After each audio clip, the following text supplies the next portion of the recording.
Will LeBron be traded to the Mavs? Let's dive in. There's been a ton of chatter lately. Rumors flying around about LeBron James wanting to join AD and Kyrie in Dallas. And the Mavs have so many assets that this trade might actually have some juice. But first, is LeBron even worth the Mavs' time? I feel like I have to keep saying this. Even at 40, LeBron is still a top 10 player in the NBA. If you're a fan of LeBron, Kyrie, or Anthony Davis, you already know how perfect this trio would be because you've seen these guys in action already.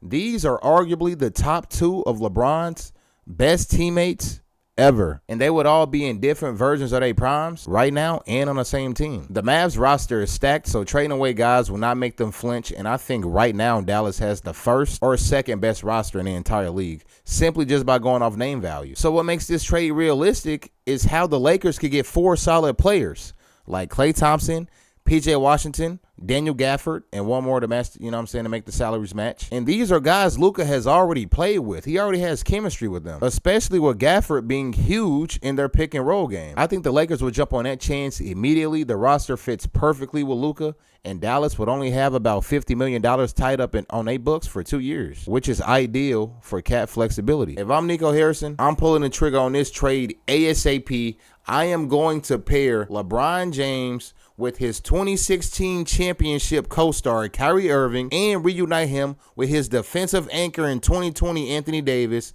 plus young talent like Max Christie and D'Angelo Russell, guys he already got chemistry with. And then you got the top rookies, Derek Lively and Cooper Flag. I will show the Mavs fans and the whole NBA world, never doubt me again. Now, there are some potential challenges and risks with this, okay? Of course, there are injury concerns with all three of them, LeBron, AD, and Kyrie. None of these guys are getting any younger, maybe LeBron is, and none of them are getting any less prone to injury. My only counter to that is LeBron is the healthiest of the bunch, and he's the oldest. And having around Kyrie and AD could ignite that championship hunger that they might still have, maybe lessen without him. It might have lessened without him. I think the LeBron effect is real, and being around teammates you've won at the highest level with brings comfortability and confidence in closeout games and tough playoff series that might not look winnable. Of course, adding a superstar to any team increases your chance of holding the Larry O'Brien trophy. But it's also a perfect opportunity for Derek Lively and Cooper Flag to grow and learn under LeBron and AD, developing a more polished offensive game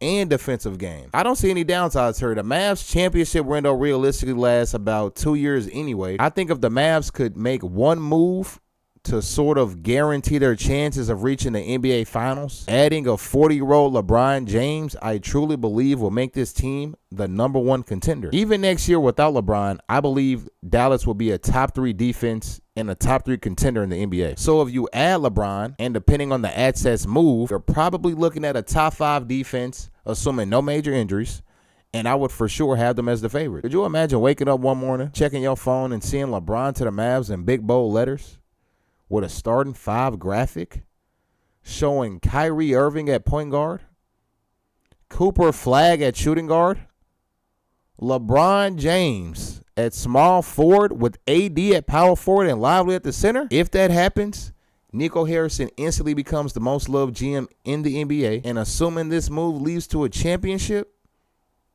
he may or may not get the respect he deserves. That would be beautiful basketball to watch. But I do want to hear your take. What do you think about the trade? Drop your opinion in the comments. I do reply to every single one. Smash the like button. Destroy the sub button. And just like always, I'll see you in the next one. Del Reno out. Peace.